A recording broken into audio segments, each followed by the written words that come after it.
Bom dia, meus irmãos, graça e paz, como vocês estão? Espero que vocês estejam bem, estejam cheios de saúde, que hoje você esteja aí com a sua família, com aquele que você ama, desfrutando de uma manhã abençoada e podendo parar todas as coisas que você está fazendo hoje antes do seu almoço para a gente continuar estudando junto aqui a palavra do Senhor, aqui junto na nossa escola bíblica dominical, dentro do tema que nós nos dispomos esse módulo e esses últimos meses, que é revitalizar esse tema de suma importância, né? Preparando a terra para aquilo que Deus tem chamado a gente, colocado a gente, diante da gente como desafio de ser igreja, de fazer igreja nessa cidade e aqui nesse tempo, né? A igreja para os nossos filhos, a igreja do futuro, né?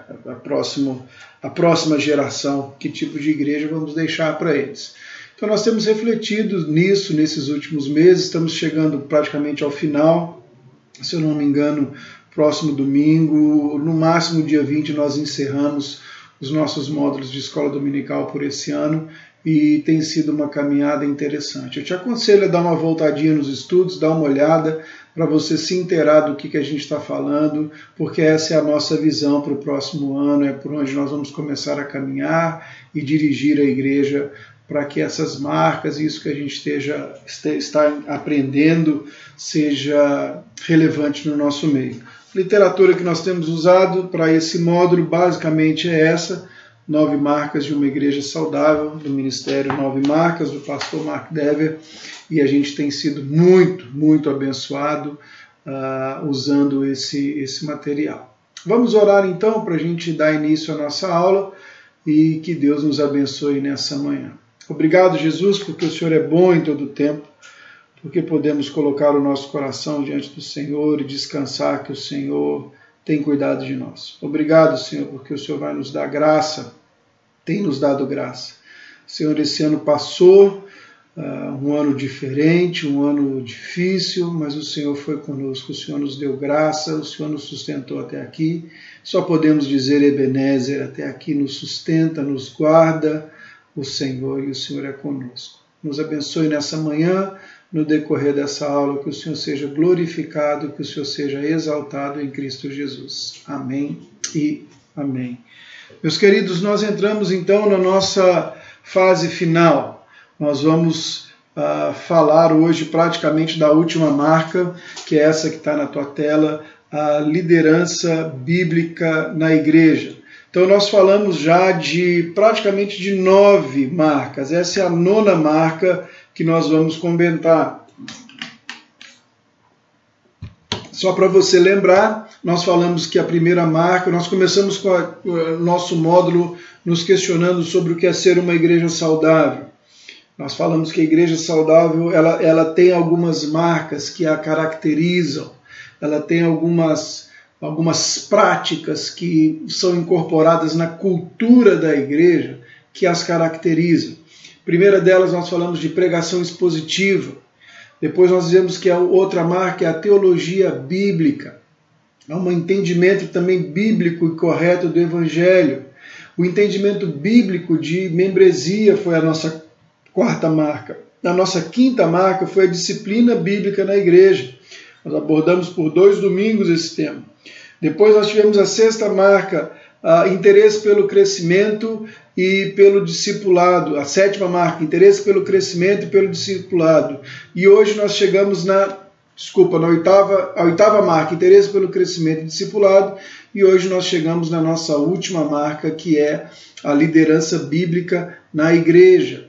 E essas marcas, se você começar a olhar, a gente vai ver que elas são como que consequências naturais uma da outra. Porque pregamos expositivamente, ou seja, pegamos o texto bíblico, e o texto bíblico nos dita o que vai ser pregado, e não aquela pregação que vem de um momento, daquilo que a gente está vivendo simplesmente. E isso nos faz ter uma teologia bíblica, que é olhar para as Escrituras como um todo, como uma narrativa única, que nos conduz de um início para um final bem correto. Nós podemos fazer as ligações corretas do ensino bíblico. Isso vai trazer para a gente um entendimento do Evangelho. O que realmente, o que é o Evangelho? Não é apenas né? Nós falamos na aula, não é venha para Jesus que seus problemas estão resolvidos. O Evangelho é muito mais profundo do que isso. Esses entendimentos, então, que nós vamos tendo ao longo da caminhada também nos dá uma perspectiva bíblica do que fazemos quando vamos à igreja. Nós não apenas consumimos algo, mas nós também acrescentamos, deixamos algo na igreja. Ou seja, nós temos direitos, deveres, responsabilidades, nós nos tornamos membros ativos de uma comunidade e ajudamos essa comunidade a caminhar. Depois nós falamos sobre disciplina. Bom, já que estamos em comunidade, quais são as regras e como andamos? Por que é importante falar de disciplina nos dias de hoje e como que a gente pode olhar para a disciplina como algo formativo e corretivo na nossa vida? A gente viu sobre isso. Depois disso, como membros de uma igreja saudável, de uma igreja que prega o Evangelho, de uma igreja que tem um entendimento correto da salvação, do entendimento correto da conversão, nós queremos que mais pessoas tenham esse mesmo entendimento. Então nós nos interessamos em crescer, em que essa igreja arrebanhe mais pessoas para o reino de Deus, que essa igreja coloque todo esse ensino de qualidade à disposição de tantas outras pessoas e possa ser relevante na vida de tantas famílias, de tantas pessoas, não apenas no hoje, mas relevantes na eternidade da vida dessa pessoa. E tudo isso é desenvolvido através de uma estrutura. E essa estrutura precisa de gente, e essa estrutura precisa de liderança, e essa estrutura precisa ser pensada. Então hoje o que nós vamos falar aqui é exatamente sobre a liderança bíblica na igreja. E falar de liderança bíblica, irmãos, é um grande desafio. Aliás, falar de liderança nos dias de hoje é um grande desafio porque é um assunto da moda. É um assunto onde está todo mundo voltando para ele. Hoje as grandes organizações, elas querem treinar seus funcionários, elas querem treinar seus colaboradores, elas querem descobrir novos talentos, elas querem descobrir novos líderes. Nós estamos numa fase, numa época do mundo onde a gente descobriu que a liderança poderia ser uma maneira de nos tornar melhores, e aí a gente está acreditando muitas vezes que todo mundo pode ser um líder, e a gente tem, dentro do mundo globalizado hoje, a gente tem uma busca desenfreada por treinamentos e por desenvolver o líder que há dentro de cada um e assim por diante, o que torna esse assunto um assunto extremamente amplo, rico e delicado também de se falar.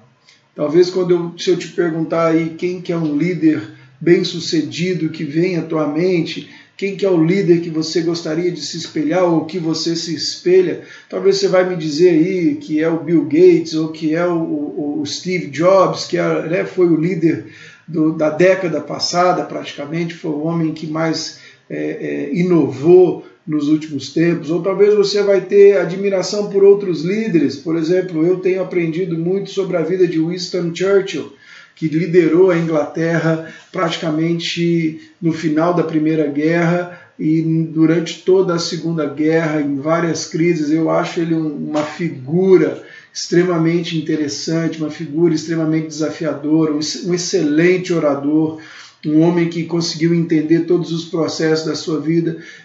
Então, cada um de nós vai ter uma perspectiva, vai ter um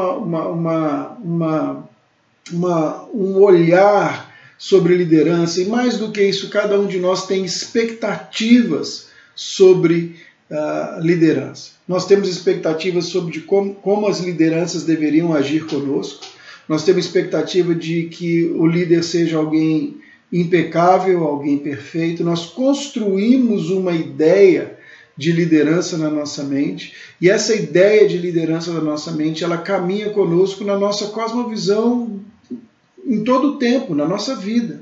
Nós vamos construindo essa ideia a partir da nossa casa, na forma como o seu pai desenvolveu a liderança dele, se ele foi abusivo, se ele foi omisso. Nós vamos crescendo isso, vendo nossos professores na escola, o medo do diretor, o medo da polícia. Nós vamos ensinando isso para os nossos filhos. Eu me lembro que uma vez nós estávamos viajando e a Ana Júlia não queria ficar de jeito nenhum na cadeirinha. né? E eu me lembro que para fazê-la ficar na cadeirinha, eu falava, olha, a polícia vai pegar o papai, a polícia vai prender o papai. Olha a minha ideia, né? A polícia é a autoridade, ela precisa crescer entendendo que a polícia está ali para servi-la, para ajudá-la, para abençoá-la, né? Para livrá-la. E eu me lembro que numa das viagens a gente estava numa estrada assim muito sem posto, sem recurso, e eu doido para ir no banheiro e ela também querendo ir no banheiro. Ela devia ter 2 aninhos, 3 aninhos, talvez não mais do que 4. Ela não tinha mais do que 4 anos de idade. E eu me lembro de parar no posto policial e descer, e a Ana Júlia travou, ela não queria ir. E eu não entendi, dei uma bronca nela, aquela sensível que nem um ogro, né? Aí eu fui, aquela coisa, meu Deus do céu, o que está acontecendo essa menina? E na hora que eu entrei no carro, a Juliana, com toda a delicadeza dela, olhou para mim e falou, amor, olha a imagem que você fez da polícia, você quer que ela entre no negócio da polícia? Então eu estava cooperando para construir uma imagem errada de autoridade para minha filha. Então nós vamos criando imagens de autoridade, e liderança é algo que é desenvolvido dentro desse espectro, dentro do espectro de como exercemos e como entendemos essa realidade. E isso em todo lugar, e não é diferente na igreja. Então a ideia dessa aula hoje é a gente olhar para a liderança bíblica na igreja, olhar para ela, não vamos esgotar o assunto, mas nós vamos tentar pensar nessa proposta da liderança bíblica, segundo o autor do nosso livro, do nosso estudo. Ele vai nos ajudar a pensar pelo menos em 5 questões dessa liderança bíblica. Ele vai nos ajudar a pensar no contexto congregacional da liderança, as qualificações bíblicas para a liderança e não apenas para o líder, a natureza carismática da liderança na igreja, a semelhança de Cristo no desenvolvimento da nossa liderança e a relação da liderança ou da natureza da liderança com o caráter de Deus. Então nós vamos tentar falar sobre isso, nós vamos pensar sobre isso. E é o que a gente vai olhar para essa aula hoje. Se você vê como a coisa ela é tão interessante, tão atual, vai no Google depois dessa aula e põe assim, liderança cristã. Você vai se surpreender. Eu fiz isso aqui antes da aula. 4.650.000 resultados para a minha pesquisa. Então nós precisamos olhar e a gente quer construir essa imagem da liderança bíblica na igreja, e vamos começar respondendo então a essas perguntas. E a primeira delas vai nos convidar a olhar para o contexto congregacional da liderança bíblica na igreja. Nós vamos ter pelo menos 3 formas de governo eclesiásticos, 3 formas principais de governo de igreja.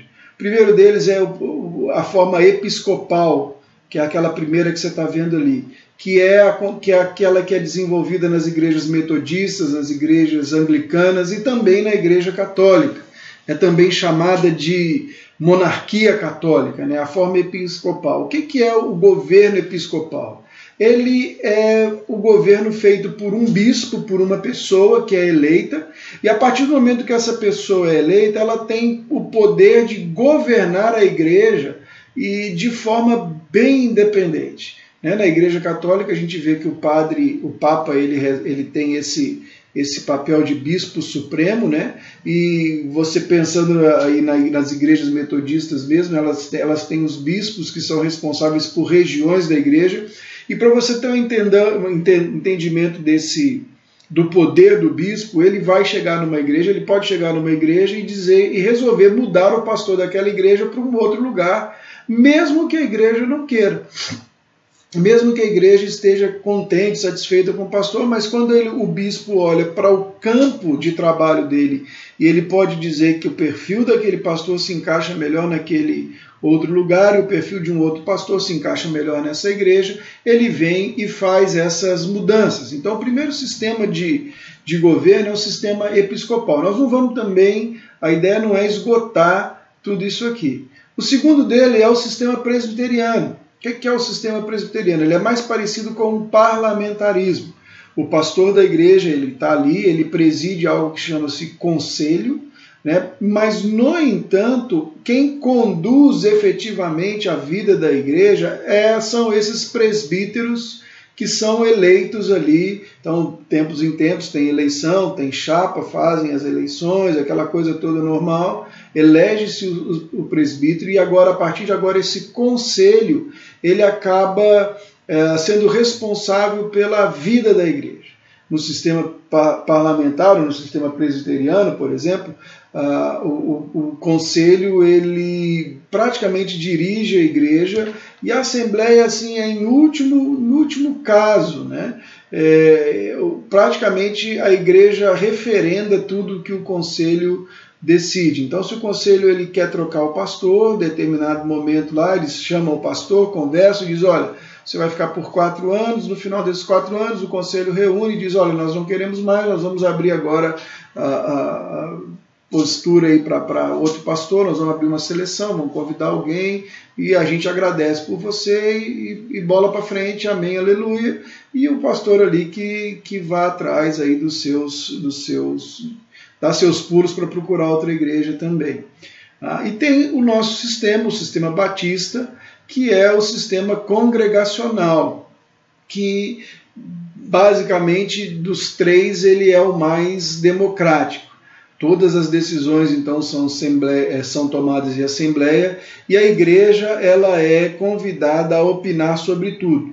Então, dentro do sistema, você vai lembrar disso, com certeza, eu tenho certeza que você lembra de época, se você é mais antigo, de que para a gente trocar uma cadeira, a forma da igreja de lugar, o sistema, os assentos de lugar, tinha que se chamar uma assembleia para falar, para trocar uma cortina, para comprar uma cadeira, então tudo tinha que ter uma assembleia, até que nós hoje funcionamos num sistema um pouco mais moderno, vamos dizer assim, que é o congregacional representativo, onde a diretoria tem uma certa liberdade de trabalho, porém a palavra final de todas as outras coisas dentro daquilo que foi decidido em assembleia é dado pela assembleia. Então a assembleia tem que ratificar todas as grandes decisões que a igreja precisa tomar e que a igreja vai tomar.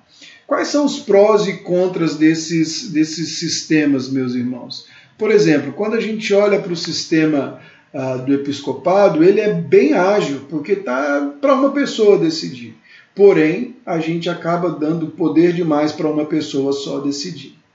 Quando a gente olha para o sistema presbiteriano, ele é um pouco mais lento do que o sistema do episcopado, porém, ele acaba trazendo as decisões um pouquinho mais diluídas. Ou seja, o presbitério ele acaba ali fazendo uma filtragem dos assuntos, e ele acaba decidindo o que vai ser chegado à igreja ou não vai chegar à igreja. Então esse é um pró. O contra é que também isso acaba, a gente acaba na mão de outras pessoas que podem ter interesses diversos em assuntos, e às vezes as coisas chegam já, ou o que deveria chegar não chega, e aí por diante. Da mesma forma o congregacional, ele acaba sendo o mais lento de todos, né? Esse seria um contra, ele é um sistema lento. E uma outra coisa contra é que às vezes a gente acaba tendo que levar assuntos para toda a igreja que necessariamente não vão contribuir ou agregar ou deveriam até ser levados. No caso, por exemplo, de disciplina, muitas vezes as pessoas, né, hoje em dia a gente falou de disciplina, a gente tem que ter muito cuidado antes de colocar alguém à frente da igreja e expor a vida dessa pessoa. Então todos os sistemas eles têm prós e eles têm contra. Todos os sistemas eles têm algo que pode ser bem usado e algo que vai ser mal usado. Todos os sistemas funcionariam maravilhosamente, não fosse uma coisa, que quem gere esses sistemas são seres humanos, como eu e você, e nós não somos perfeitos. Então esse é o primeiro ponto que a gente tem que olhar e a gente tem que pensar. Dentro do contexto congregacional, o contexto congregacional ele traz para a gente uma cooperação entre a equipe de liderança e a igreja. Então qual é o papel dos membros dentro do nosso contexto congregacional. Eu coloquei para você aí o primeiro texto que a gente vai olhar, que é um texto de Mateus 18, quando Jesus está colocando para os seus discípulos como lidar com alguém que peca. E ele está dizendo aí, olha, se seu irmão pecar contra você, vai e repreenda-o em particular. Se ele ouvir, você ganhou o seu irmão. Mas se ele não ouvir, leva com você 1 ou 2 testemunhas, para que pelo depoimento de 2 ou 3 testemunhas, toda a questão seja decidida. Se ele recusar a ouvir a essas pessoas, exponha o assunto à igreja. E se ele, olha, eu até destaquei, e se ele recusar a ouvir também a igreja, considere-o como gentio e como publicano. Então, quem tem a palavra final para considerar alguém gentio ou publicano? O primeiro que foi ministrar ele, o primeiro que foi confrontá-lo, é o que foi com o grupo no conselho ali, ou na comissão, né, que nós batistas gostamos tanto de uma comissão? Não, quem tem a palavra final é a igreja, é a congregação. Então, esse é um dos textos. Outro texto que é importante para a gente olhar como que a importância desse sistema congregacional está lá em Atos 6, quando a gente tem uma questão entre as viúvas, e os apóstolos estão lá e eles estão atarefados com o pregar da palavra, com servir as pessoas, e eles então decidem que eles deveriam compartilhar toda essa carga de trabalho. E aqui a gente vê no texto de Atos 6 exatamente essa decisão. Então os 12 convocaram a comunidade dos discípulos e disseram: não é correto que nós abandonemos a palavra de Deus para servir à mesa. Por isso, irmãos, olha, a congregação, escolham entre vocês 7 homens de boa reputação, cheios do Espírito e de sabedoria, para os encarregarmos desse serviço. Quanto a nós, nos consagraremos à oração e ao ministério da palavra. O parecer agradou a todos. Então elegeram Estevão, homem cheio de fé e do Espírito Santo, Filipe, Prócoro, Nicanor, Timão, Pármenas e Nicolau, prosélito de Antioquia. Então, os apóstolos entenderam aquilo, entenderam que a congregação que eles estavam ali, aquele grupo que eles faziam parte, aquele grupo que caminhavam com eles, tinham condição de ajudá-los na escolha desse grupo. Esse grupo tinha maturidade ou tinha responsabilidade, ou poderia dividir a responsabilidade com eles em escolher essas pessoas. Essa responsabilidade não precisaria estar totalmente em cima das costas deles, e eles então delegam dentro desse processo a autoridade a essa congregação deles para escolher esses homens que os representariam, que ajudariam e que serviriam ali na comunidade. Paulo também vai fazer isso. Paulo ele vai falar lá em 1 Coríntios, quando a igreja está num caso de pecado dentro da igreja, Paulo vai convocar a congregação a tomar uma postura. E ele vai dizer lá, olha, eu na verdade, ainda que fisicamente ausente, mas presente em espírito, já sentenciei como se estivesse presente o autor de tal infâmia. Em nome do nosso Senhor Jesus, reunidos vocês e o meu espírito com o poder de Jesus, nosso Senhor, que esse tal seja entregue a Satanás para a destruição da carne, a fim de que o espírito seja salvo no dia do Senhor. O que Paulo faz aqui é atribuir a responsabilidade da aplicação da disciplina à igreja como um todo. Ele fala, não apenas eu, mas vamos reunir eu e vocês é que devem tomar essa decisão. E é tão interessante que lá na 2 Coríntios 2,6, ele vai dizer que basta ali, né, quando ele está voltando a esse assunto, a punição imposta pela maioria. Então Paulo sabia que a congregação de Corinto era capaz de disciplinar a si mesma, que ela era capaz de resolver os seus próprios problemas. Uma outra questão lá em Gálatas. Olha que interessante isso. Então, aqui até agora nós estamos vendo aqui, a igreja, a congregação, ela tem a responsabilidade da disciplina, ela é uma responsabilidade coletiva, ela tem essa responsabilidade de decidir e de escolher os seus representantes, ela tem uma responsabilidade dentro dela de tomar decisões, né, seja no primeiro e no terceiro texto que nós vimos até agora, e Paulo referenda isso, dizendo, olha, que a decisão da maioria é importante. Então nós estamos vendo em decisões estruturais. Podemos dizer que a congregação tem poder nas decisões estruturais, mas também tem algo muito interessante que a gente vai ver Paulo fazendo em Gálatas. Vamos dar uma olhada lá. Gálatas 1, do 6 ao 9. Paulo vai dizer assim, olha, eu estou surpreso em ver que vocês estão passando tão depressa daquele que os chamou da graça de Cristo para outro evangelho. Olha só, o qual na verdade não é outro. Porém, há alguns que estão perturbando vocês e querem perverter o evangelho de Cristo. Mas ainda que nós, ou mesmo um anjo vindo do céu, pregue a você um evangelho diferente daquele que temos pregado, que esse seja anátema. Como já dissemos e agora repito, se alguém está pregando a vocês um evangelho diferente daquele que já receberam, que esse seja anátema. Paulo começa a chamar a responsabilidade dos Gálatas, dizendo que eles tinham a responsabilidade de corrigir aquilo e de verificar o ensino que estava sendo colocado ali na igreja deles. Os Gálatas teriam, os membros da igreja, aqueles irmãos que ali estavam, tinham a obrigação de ser um filtro natural daquilo que o púlpito trazia. Ele começa a orar, a carta de Gálatas é muito interessante, ele ora rapidinho sobre eles e diz, olha, eu estou surpreso, eu estou extasiado de ver que tão rapidamente vocês estão se desviando do ensino que eu trouxe a vocês, do ensino que eu ensinei a vocês. Olha, vocês são responsáveis por quem assume o púlpito da sua igreja. Vocês são responsáveis por quem ensina a vocês. Vocês devem filtrar. É papel da congregação dizer, olha, isso que você está falando não condiz com o que nós aprendemos, com aquilo que nós temos visto biblicamente, e então nós não vamos aceitar e nós não vamos ouvir tudo isso que você está dizendo para a gente. Papel da congregação.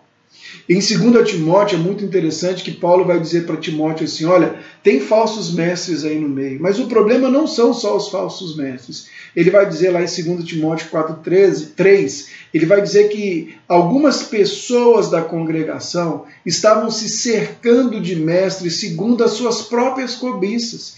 E ele vai dizer que esses irmãos estavam como que com coceira nos ouvidos. Então eles juntavam pessoas que falariam aquilo que eles queriam ouvir, e eles então precisavam de trazer essas pessoas para perto, e eles colocavam essas pessoas para ensinar algo que não era correto. E Paulo vai dizer para Timóteo, repreende, tira esses caras, não deixa que isso aconteça. E isso também é papel da congregação. Então, toda a congregação, toda a igreja tem a responsabilidade também de zelar pelo que tem sido pregado e pelo que tem sido exposto nos púlpitos.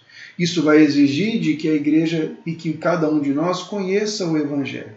É muito interessante o autor falando que uma vez ele estava num determinado lugar e a pessoa começou a pregar, e a pessoa começou a pregar algo que era completamente fora daquilo que ele cria, fora daquilo que era bíblico, e ele levantou e fez barulho e saiu do ambiente, como quem diz, eu não concordo com isso, eu não vou apoiar isso, a minha imagem aqui vai ratificar embaixo o que esse cara está dizendo, e eu não quero ser dessa maneira, e eu não quero viver dessa maneira, eu estou fora disso aí.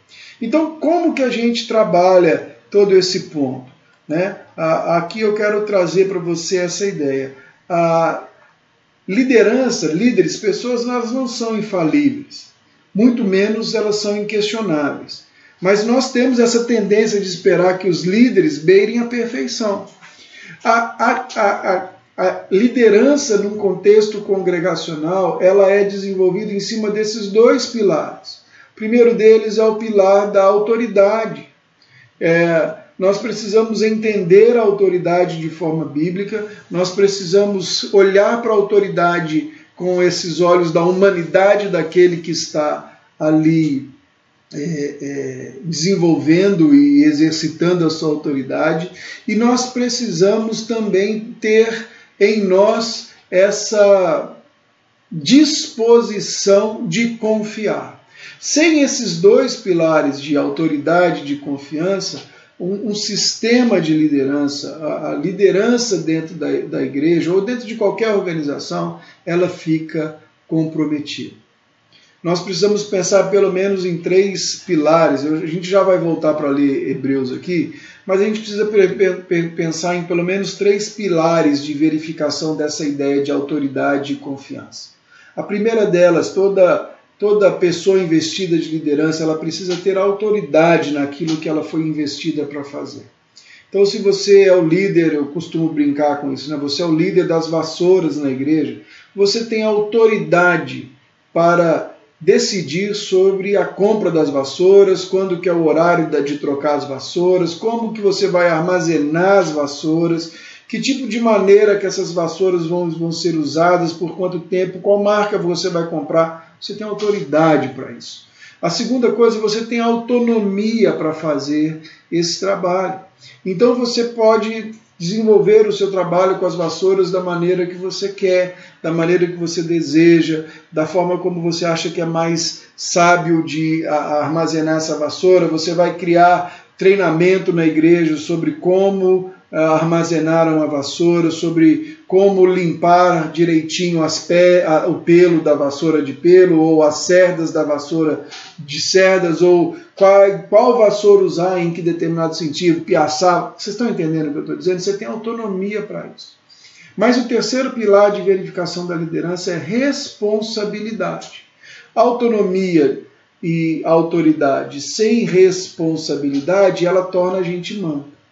Alguém que tem autoridade demais e autonomia demais, mas não é cobrado na sua responsabilidade, se torna alguém um déspota, se torna alguém abusivo muitas vezes na sua forma de liderar. Alguém que tem autonomia demais sem autoridade se torna alguém que não lidera. Não tem como você liderar sem ter autoridade. Você tem que voltar e perguntar, sempre que voltar e perguntar. Você não pode fazer nada, você não pode tomar uma decisão diferente.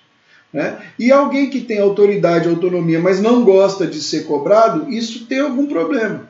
Quando a gente fala de responsabilidade, e nós vamos talvez falar disso um pouquinho mais à frente, prestação de contas é algo que precisa ser natural num líder. O pastor, ele presta conta à sua congregação e, mais do que isso, ele vai prestar conta a Deus. Olha só o que o Hebreus está dizendo. Ele vai dizer, olha, obedeçam aos seus líderes e sejam submissos a eles. Isso aqui é algo que a gente precisa, nos dias de hoje, entender. Eu não estou dizendo aqui que nós temos que pegar o pastor ou um líder e colocá-lo numa posição de inquestionável. Isso não é ser submisso, isso aí é você não ser bíblico. Fazer isso é não ser bíblico. Mas ele está dizendo sobre obedecer, ou seja, aquela pessoa que lidera sobre você, seja seu pastor, seja seu líder de ministério, seja seu líder de equipe, ele tem uma autoridade e a gente precisa obedecê-lo e a gente precisa nos submeter a ele. Por quê? Porque eles zelam pela alma de vocês, como que quem deve prestar contas. Essas pessoas, toda liderança, precisa ter em si a prestação de contas. Que eles possam fazer isso com alegria e não gemendo. Do contrário, isso não trará proveito nenhum para vocês. Então, no contexto de autoridade, desenvolvimento de autoridade, de liderança dentro da igreja, nós trabalhamos com a ideia de autoridade e de confiança.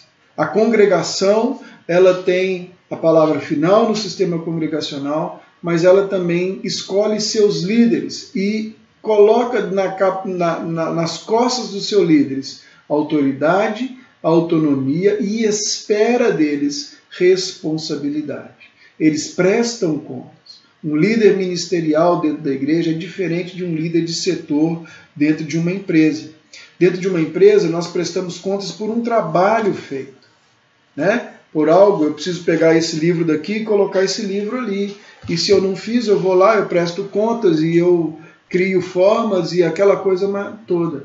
mas na igreja nós prestamos contas da alma e do coração das pessoas. Nós apontamos para Jesus, nós ensinamos essas pessoas a olharem para Cristo Jesus. Então a liderança dentro de uma igreja precisa ser desenvolvida com temor e tremor, com uma questão muito mais profunda e um zelo muito maior, muitas das vezes, né? Então isso nos leva para o segundo ponto que a gente quer pensar, a segunda resposta que nós vamos dar, que são as qualificações bíblicas. Então, como escolhemos nossos líderes? Qual é a forma que a gente escolhe os nossos líderes? Esses dias atrás eu mandei para alguns amigos, eu recebi um edital de uma igreja no Rio, que estava abrindo vaga, exatamente isso que você ouviu, para escolher um candidato ao pastorado. E eles fizeram um edital como se fosse um edital de empresa. O currículo deveria ser encaminhado para um lugar, deveria ter as pré-requisitos, deveria ter uma série de coisas, idade, entre tantos anos e tantos anos, tempos de experiência. Parecia que eu estava vendo uma contratação de um executivo. Como a gente escolhe os nossos líderes, ou como as expectativas, né, quais habilidades que esperamos encontrar, qual é o filtro da igreja para escolher um homem ou uma mulher para liderar uma área entre nós? Nós precisamos entender que a gente precisa olhar hoje e responder essas perguntas dizem muito sobre a gente. Responder essas perguntas dizem muito sobre as nossas expectativas. Nós não podemos escolher líderes exatamente como alguém escolheria numa empresa. Não faz sentido mandar um edital, mas é claro que no processo a gente tem que olhar uma série de coisas, mas nós não estamos aqui contratando pessoas para desenvolver determinadas funções apenas. Nós precisamos olhar de uma outra maneira. O autor do livro ele vai falar sobre um autor que ele citou, eu não me lembro agora o nome, mas ele vai dizer que ele faz essa coisa do secularismo com a secularização, a diferença entre eles. E ele vai dizer que o secularismo, eu vou ler para você aqui, ele diz assim, em contraste distinto com a abrangente e conservadora falácia dos anos 80, o mais intenso desafio da modernidade não é o secularismo, e sim a secularização. O secularismo é uma filosofia, a secularização ela é um processo. Enquanto a filosofia é hostil e toca apenas algumas pessoas, o processo é amplamente invisível e atinge a muitos. O secularismo é abertamente hostil, por isso ele quase não engana o cristão. A secularização, por ser sutil, engana frequentemente os cristãos, antes mesmo de estes ficarem cientes da secularização, incluindo aqueles que fazem parte do movimento de crescimento de igreja. De que outro modo podemos explicar o comentário de um negociante japonês a um visitante australiano? Sempre que encontra um líder budista, encontra um homem santo. Sempre que encontra um líder cristão, encontra um administrador. Então nós precisamos tomar bastante cuidado com a secularização. Nós precisamos entender que quando nós olhamos e procuramos alguém para liderar na igreja, nós estamos mais preocupados se ele preenche as qualificações bíblicas que a igreja tem de um líder, e não apenas um currículo. Porque o currículo a gente aprende, né? As qualificações bíblicas elas são de caráter. Vamos nos lembrar dos conselhos bíblicos que Paulo deu para Timóteo. Quando você for escolher alguém, Tito e Timóteo, como é que deveria ser essas pessoas? Primeira coisa que a gente vê é que o líder na igreja, ele lidera pensando nos outros. Ele é centrado nos outros, né? Então, eles têm de ser centrados nos outros. Eles são irrepreensíveis, particularmente em sua conduta observável. Então, Paulo fala para Timóteo e para Tito que, olha, a forma como eles vivem é importante, o testemunho que eles dão é importante o testemunho no casamento, é importante o testemunho na vida familiar, na forma como eles lidam com filhos, como eles lidam com a esposa. É importante que esses homens sejam moderados em tudo que eles fazem. Eles têm que ser moderados na comida, eles têm que ser moderados na bebida, eles têm que ser moderados naquilo que, nas paixões que eles têm. Então são homens que precisam ser moderados. Eles precisam ser hospitaleiros e aptos a ensinar.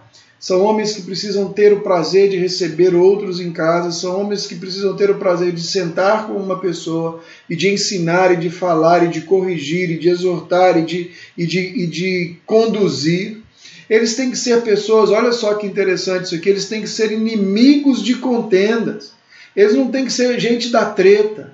O Facebook deles tem que ser um Facebook que não é um Facebook para arrumar treta, para arrumar problema, né? Nos dias de hoje a gente está vendo tanta coisa por aí, mas eles são pessoas que são inimigos de contendas. Eles são pessoas que são generosas, ou seja, pessoas que contribuem com a obra. São pessoas que não são neófitas, que não começaram agora na caminhada. E mais importante, eles são pessoas também que são respeitados pelos de fora. Paulo coloca algumas qualidades, algumas características de líderes na igreja que nos leva a refletir sobre como que a gente deve pensar e como que a gente deve convidar as pessoas a assumir a liderança. Nós, como igreja, não podemos, irmãos, escolher líderes por afinidade, de uma forma política, de uma forma conveniente para mim. Eu sou amigo do fulano, eu sou amigo do ciclano e aí por diante. Nós precisamos olhar para as características bíblicas na vida desse homem. E se alguns dos nossos líderes, seja eu como pastor, estiver fora de algum desses itens que foi colocado, se a minha vida familiar, se vocês começam a reparar que a forma como eu trato a minha esposa, ou de repente vocês começam a ver que o pastor começou a frequentar lugares que não condizem com a função e com aquilo que ele deve fazer, ou as redes sociais deles estão depondo contra a moral e os bons costumes. Não sei, meus irmãos, vocês têm a congregação, tem a obrigação de chamar o seu pastor, de adverti-lo e de dizer para ele que ele não deve continuar fazendo aquelas coisas. Em amor, isso é parte. E nós, como um todo, na nossa diretoria, nas próximas, nós precisamos ter esse entendimento de que os líderes que nos lideram, as pessoas que nos lideram, precisam ter um caráter provado diante do Senhor. Um caráter experimentado diante de Deus. Não apenas carisma, não apenas ser bom naquilo que faz, ser um excelente professor, mas a vida torta. Ser um excelente administrador, mas um homem muito dado ao vinho ou à contenda. Ser um excelente líder de coral, de música, e o casamento está sendo destruído. Não é isso. Paulo lembra para a gente que, primeiro de tudo, na igreja e na liderança, as qualificações bíblicas. Isso nos leva agora para a nossa terceira pergunta. A natureza carismática da liderança. Né? Carisma ou carismática, né, significa o dom da graça de Deus. Ou seja, o Espírito Santo dá à sua igreja dons para que esses dons edifiquem a própria igreja na fé. Então, os dons do Espírito são exemplos específicos da graça de Deus. Né? Seja a sua salvação, que é um dom, ou qualquer outro dom que Deus dê aos seus filhos, eles vêm para que a gente edifique a igreja e para que a igreja seja edificada. Vamos ver alguns textos, por exemplo, que nos dizem isso.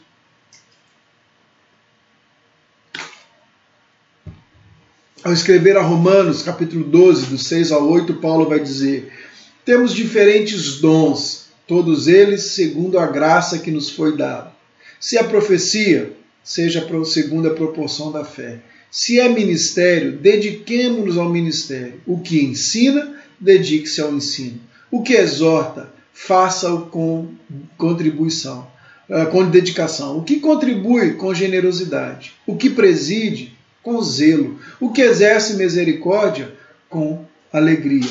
Paulo reconhece que há várias facetas, multiforme dons dentro da igreja. E esses dons, eles são segundo a graça de Deus. Foi Deus que nos deu. Foi Deus que distribuiu isso para a sua igreja. Irmãos, quero que vocês estejam desinformados. Esse é um outro texto do capítulo 12 de 1 Coríntios, que Paulo vai usar para a gente. Opa, deixa eu voltar aqui que eu passei a mais. John Owen, um puritano, né, do século XVII, chama esse de dons extraordinários. E ele vai dizer, irmãos, não quero que vocês estejam desinformados a respeito dos dons espirituais, mas um só e o mesmo Espírito realiza todas estas coisas, distribuindo-as a cada um individualmente conforme ele quer. Ora, os dons são diversos, mas o Espírito é o mesmo. E também há diversidade nos serviços, mas o Senhor é o mesmo. E há diversidade nas realizações, mas o mesmo Deus é quem opera tudo em todos. A manifestação do Espírito é concedida a cada um visando um fim proveitoso. Porque a um é dada, mediante o Espírito, palavra de sabedoria. A outro, segundo o mesmo Espírito, palavra de conhecimento. A um é dada, no mesmo Espírito, a fé. A outro, no mesmo Espírito, dons de curar. A outro, operações de milagres. A outro, profecia. A outro, discernimento de espírito.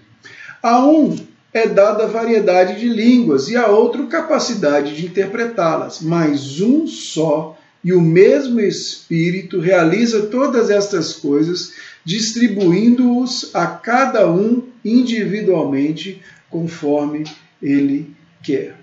Então nós vemos aqui que Paulo vai dizendo que todo dom, que tudo que acontece na igreja, seja o ensino, seja profecia, seja palavra de conhecimento, seja cura, operação de milagre, seja o que for, são dons que vêm de Deus. Não é uma coisa que o próprio homem desenvolve, mas é Deus quem dá. E aí a gente vê em 1 Coríntios, ele continua, a gente vai ler lá em 1 Coríntios, depois desse capítulo 12, a gente vê lá ele falando sobre o amor, que sem amor, né, o caminho sobremodo é o caminho do amor, mas ele volta a falar de dons no capítulo 14. E lá no versículo 26 do capítulo 14, Paulo vai dizer para a gente o seguinte: que fazer, pois, irmãos, quando vos reunis, um tem salmo, outro doutrina, este traz revelação, aquele outra língua e ainda outra interpretação. Seja tudo feito para edificação. O que Paulo está dizendo para a gente é o quê? Todo dom vem de Deus. E todo dom tem um alvo de Deus. E o alvo de Deus para todo dom é que ele edifique a igreja. Para que ele edifique, ele edifique a comunidade. Ele vai dizer no capítulo 14, nós vamos ver que ele abre o capítulo 14 aqui, dizendo para a gente que aquele que fala em outra língua, por exemplo, 14:4, ele vai dizer, ele edifica a si mesmo. Né? Ele edifica aquele que a si, mas o que profetiza edifica a igreja. E se eu não me engano, lá no 14, ele vai dizer assim, porque se eu orar em outra língua, o meu espírito ora de fato, mas a minha mente fica infrutífera. Né? E aí ele vai dizendo para a gente que nós precisamos orar com entendimento, que o entendimento faz parte daquela coisa que vai instruir a outros. Olha o 19.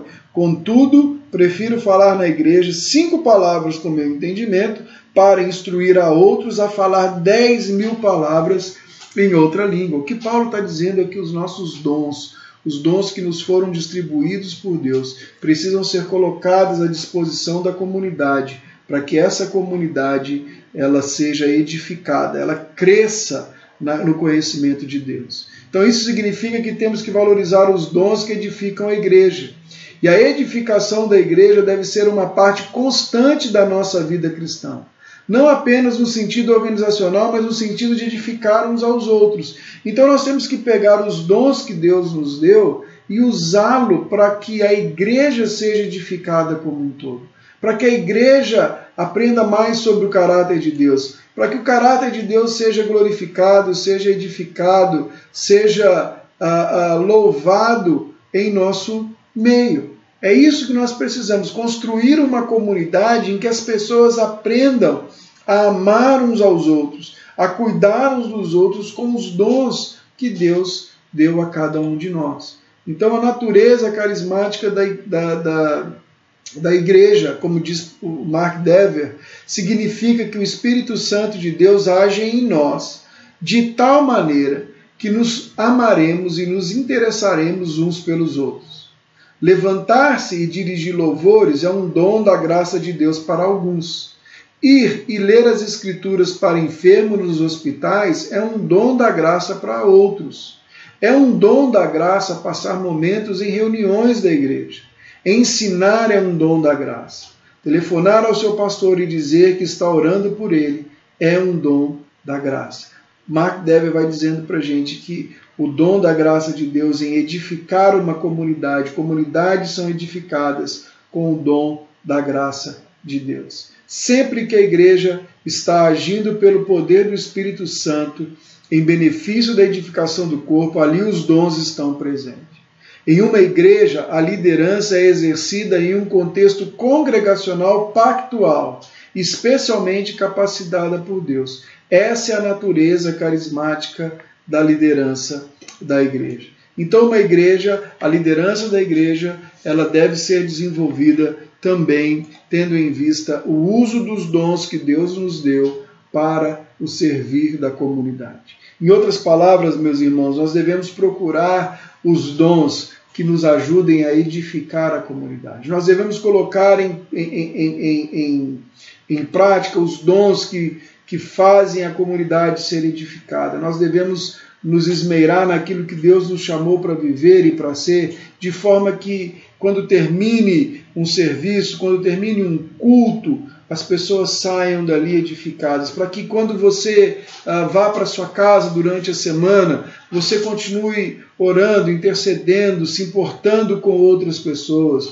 fazendo, servindo, abençoando, vivenciando a tua vida religiosa, aquilo que aconteceu dentro do templo, que isso saia, extravase aquelas paredes. Então o que nós temos que entender é que há uma natureza carismática no que se diz respeito à liderança da igreja, mas ela não é porque eu ou porque qualquer outro é mais espiritual do que qualquer um. Não, é porque Deus distribui os seus dons.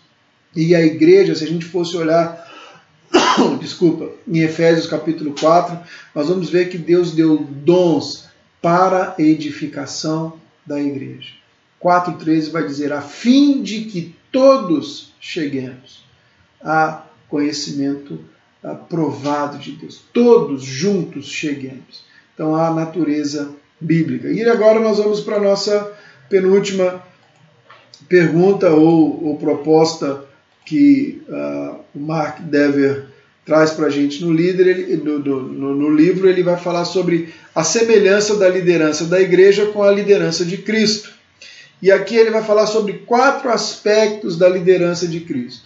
O primeiro aí é comando ou chefe, o aspecto de Cristo como chefe, Cristo à frente, o líder à frente, o líder que supre e o líder que serve. E ele faz no estudo, ele usa para você entender esse acróstico, né? Chefe, à frente, suprir e servir, CAS, né, que ele chama. Então, e ele faz essa ideia dos triângulos para a gente pensar. Então, quando a gente olha para chefe, o triângulo, a ponta está apontando para cima, a bolinha ali para cima, né, ele é o cabeça, ou seja, ele deu ordens, Cristo como chefe, né, ou como alguém que deu comando. A gente tem muito medo hoje dessa palavra de chefe, ela é pejorativa para a gente, né, no português principalmente, mas a gente vê Jesus dando ordens aos seus discípulos. Por exemplo, se você olhar em Lucas capítulo 10, a gente vai ver que ele deu ordens muito claras sobre o que levar pelo caminho, como se comportar quando encontrasse alguém, o que fazer quando chegasse na cidade ou no lugar que eles iriam, como se comportar na casa das pessoas. Então, ele deu ordens muito bem dadas e muito bem estabelecidas.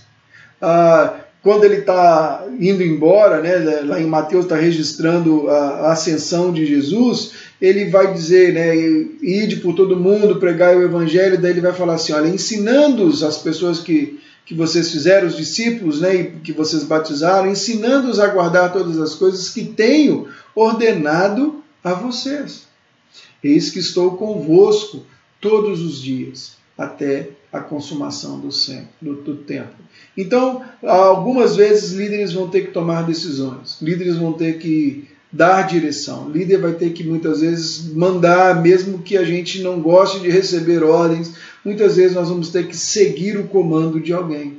Paulo instruiu, por exemplo, Tito e Timóteo. Em 2 Timóteo ele está instruindo Timóteo, por exemplo, como que ele deveria agir, como que ele deveria fazer, como ele deveria achar outras pessoas. Ele vai dando ordens claras para Timóteo. Eu vou ler aqui para você 2 Timóteo, no capítulo 2, o versículo 24 e 25, ele vai dizer assim, ora, é necessário que o servo do Senhor não viva a contender, e sim deve ser brando para com todos, apto para instruir e paciente, disciplinando com mansidão os que se opõem na expectativa de que Deus lhe conceda não só arrependimento, para conhecerem plenamente a verdade. Ele está terminando aqui de dar instruções de como deveria ser a forma de Timóteo encontrar pessoas, de como deveria ser a forma de Timóteo agregar gente para eles. No capítulo 4, versículo 2, ele vai falar para Timóteo, prega a palavra, seja oportuno ou não, corrige, repreende, exorta com toda longanimidade e com toda doutrina. Então, no exercício da liderança, muitas vezes, nós, à semelhança de Cristo, precisamos exercer um exercício de chefia, de dar direção e de dar ordens. Se nós formos prudentes no exercer a autoridade, nós podemos recuperar o respeito perdido por essa instituição, né, pela autoridade ao longo do tempo. A segunda semelhança é ir à frente. O líder precisa mostrar o exemplo. O líder precisa tomar iniciativa. Exemplo e iniciativa.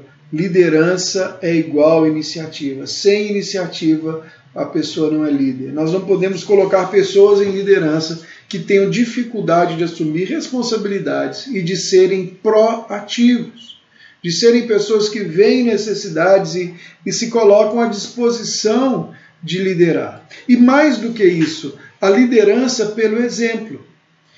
A pessoa precisa ser aquele que dá o exemplo.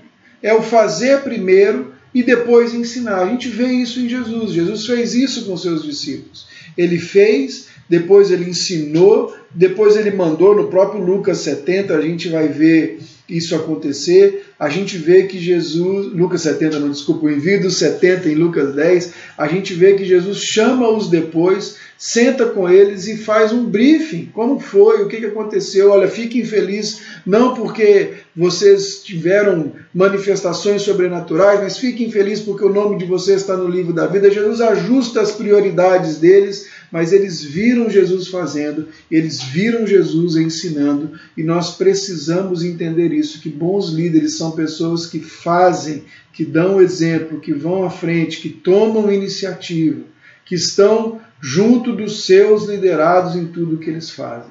Um dos princípios da Jocum é que nós não ensinamos nada que nós mesmos não sejamos capazes ou de fazer, ou de tentar fazer, ou estejamos dispostos a tentar fazer. Nós não pedimos e exigimos nada de ninguém que o próprio líder não tenha disposição de fazer, ou não tenha enfrentado, ou não tenha passado, ou não tenha vivido. Nós precisamos entender isso. Bom líderes, segundo a Bíblia, líderes bíblicos vão à frente e dão exemplo. Se você quiser meditar depois, João capítulo 13, Jesus dá o exemplo para os seus discípulos de como eles deveriam fazer com aqueles que viriam a andar atrás deles e seguirem a eles. Paulo, quando escreve a Filipenses, ele fala assim, olha, vocês façam como vocês viram em Jesus, que não tendo como usurpação ser igual a Deus, e a gente vê ali Filipenses 2, do 5 ao 11, aquele hino maravilhoso de Paulo. Em 1 Coríntios 11, Paulo vai dizer: sejam meus imitadores, assim como eu sou de Cristo. Pedro vai escrever em 2,21 que Cristo sofreu no seu lugar, deixando-vos o exemplo para seguir os seus passos. Então, ir à frente é outra atribuição ou outra semelhança da liderança da igreja com Cristo. Aqui eu coloquei à frente, mas não é à frente, irmãos. Desculpa, está errado o PowerPoint, é suprir. Suprimento é um aspecto da liderança também. Muito do que é feito na liderança consiste em trabalhar estrategicamente para dar forma e ênfase à liberdade e à obra que outros são chamados a fazer. Uma coisa interessante é que a gente ora por mais líderes na igreja, a gente ora por mais trabalhadores, a gente ora por mais pessoas. E quando essas pessoas vêm, nós precisamos dar para elas a forma de trabalhar, nós precisamos dar para elas, lembra que eu falei, autoridade, autonomia e responsabilidade. Suprir é a tarefa do líder em dar a condição para que aquele liderado, para que aquela pessoa, ela desenvolva o melhor do seu chamado. Suprir e equipar é a tarefa de um bom líder. É criar o ambiente, é dar as condições, é no mínimo acreditar naquela pessoa. Isso faz parte do suprimento, é sentar com ela, é ensinar quantas vezes for, é confiar, é dar passos de fé muitas vezes, né? E isso é uma coisa que a gente precisa fazer. Paulo, por exemplo, quando ele está falando para Timóteo, em 2 Timóteo, ele vai dizer que Timóteo deve procurar homens que sejam aptos a ensinar. E Timóteo deve ensinar esses homens que têm capacidade de ensinar para que eles continuem ensinando. Então nós precisamos entender que o suprimento é parte da função de um líder e foi algo que Jesus fez com os seus discípulos enquanto caminhou com eles. E, por fim, mas não menos importante, talvez o dos mais importantes para nós que somos cristãos, que é servir. A liderança, ela precisa aprender a servir. Eu me lembro uma das minhas primeiras experiências numa reunião só de líderes pastorais, né, só de pastores, e eu me lembro que para mim foi interessante o horário do almoço, porque a fila foi um caos, irmãos. A impressão que me dava é que todo mundo queria ir para a fila primeiro.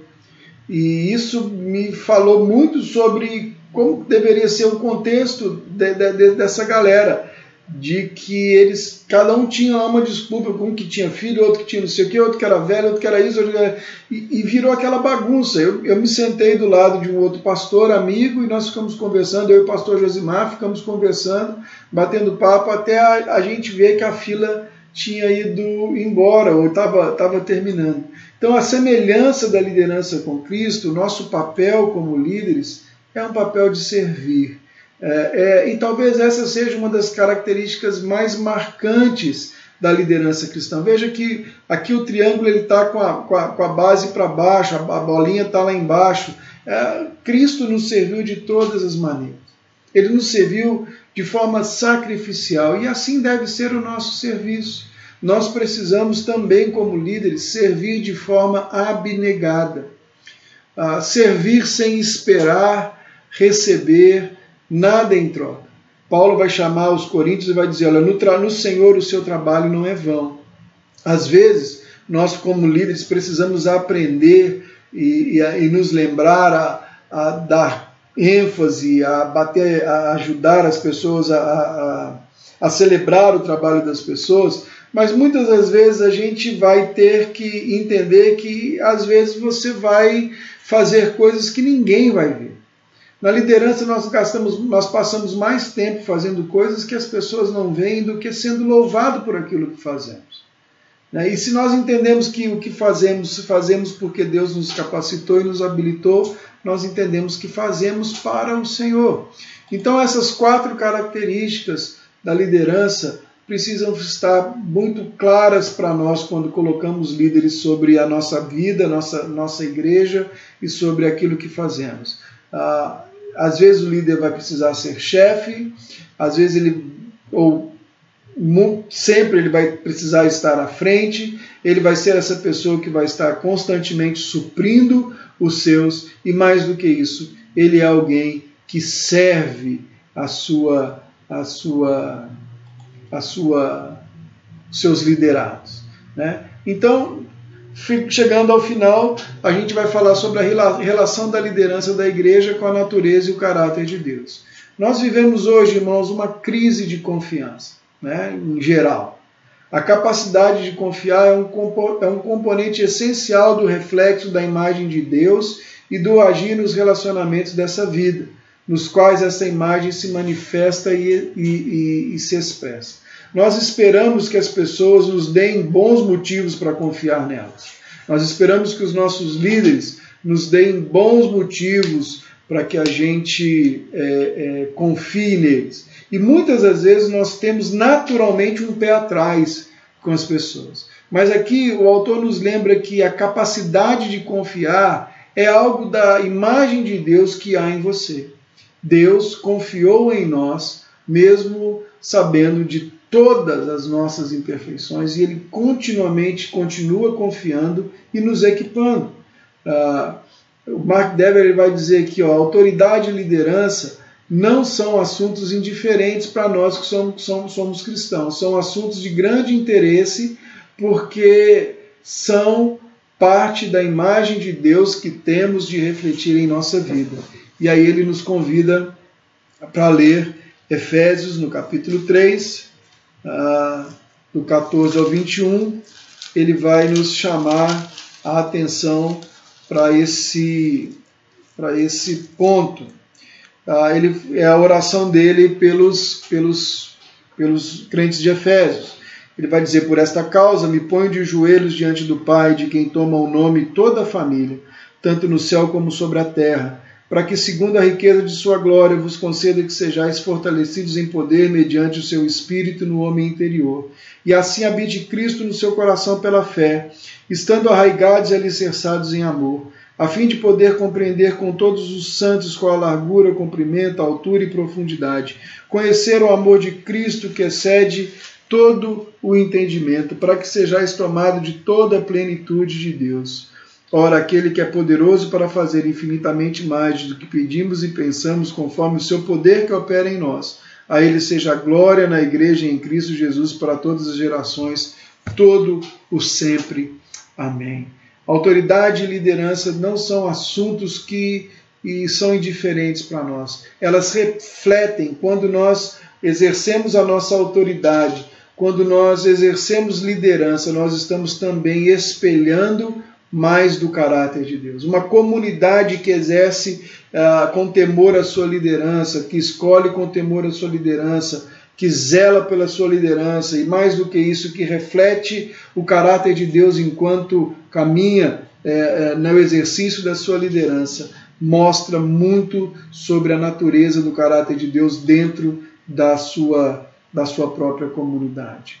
Então, a autoridade saudável satisfaz as necessidades e objetivos de relacionamentos sérios e íntimos, porque o interesse dessa autoridade não é vencer os outros, e sim fomentar o desenvolvimento de pessoas que se sentem seguras umas com as outras. No exercício da nossa autoridade de liderança, nós precisamos aprender a olhar para as pessoas como nossos amigos, parceiros e com interdependência. Eu me lembro que o Loren, fundador da Jocum, uma vez ele estava ensinando para a gente e ele disse o seguinte: se você cria como líder obreiros assim, com sua mão fechada, você vai formar pessoas assim. E quando você encontrar com essas pessoas, vocês vão se relacionar assim. No entanto, se você é um líder que entende a interdependência e trabalha com a sua mão aberta assim, você vai criar ou vai fomentar uma liderança assim. E quando vocês se encontrarem, vocês vão ser assim. Então, a maior inimigo de um líder é a insegurança. Nós precisamos entender que Deus tem dado dons e distribuído dons, e nós precisamos fomentar e ajudar as pessoas a crescer e a caminhar com o Senhor. Liderança na igreja, liderança bíblica na igreja, ela sempre vai olhar e vai ajudar a cada um que entra e que caminha a servir e a encontrar o seu destino no Senhor de uma forma mais plena e mais satisfatória. Nós precisamos entender que quanto mais inseguros nós formos, mais difícil será desenvolver outros líderes e menos a gente vai expressar o caráter e a natureza do caráter de Deus. Nosso papel como igreja é, olhando aqui, né, e chegando já, caminhando para o final aqui da nossa aula de hoje, que a gente, né, no contexto congregacional, né, as cinco perguntas que nós fizemos aqui, né? Então a igreja, o contexto congregacional, a igreja, ela tem uma responsabilidade. Ela é responsável por conduzir, pelo que é pregado, ela é responsável pela disciplina, ela é corresponsável em todas as coisas. Ela é responsável por escolher pessoas que tenham qualificações bíblicas para liderar sobre si. Ela precisa entender que essas pessoas em que todo o corpo de Cristo lidera com dons dados pelo Senhor. A gente entende que o processo de liderança precisa ser semelhante ao processo de Jesus. Precisa ser um processo onde vai envolver uma série de coisas, mas que ele termine em líderes maduros que vão servir a Cristo.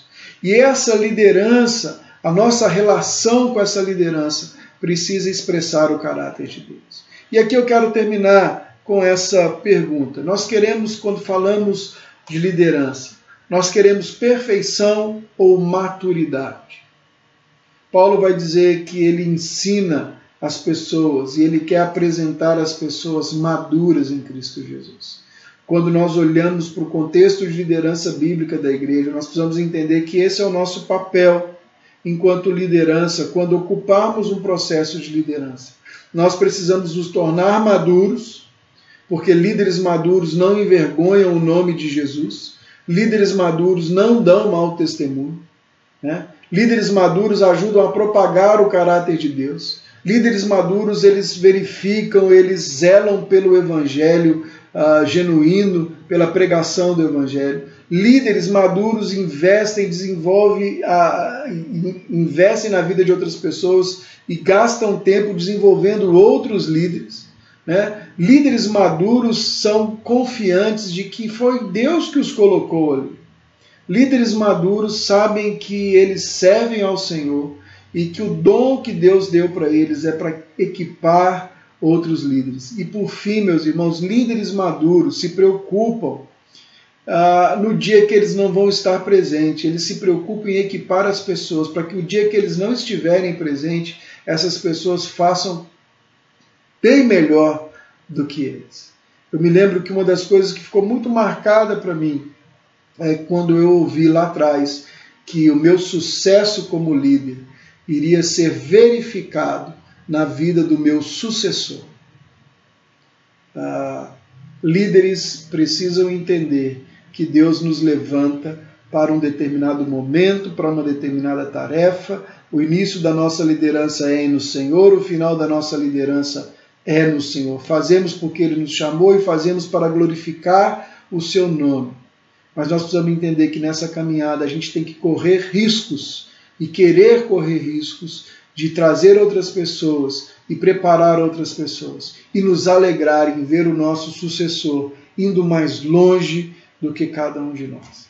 Que Deus nos abençoe, que Deus nos ajude, em nome de Jesus, a desenvolver uma liderança bíblica na igreja. Que você nos ajude, como corpo de Cristo, a liderar essa igreja para o futuro, na forma como Deus tem nos chamado.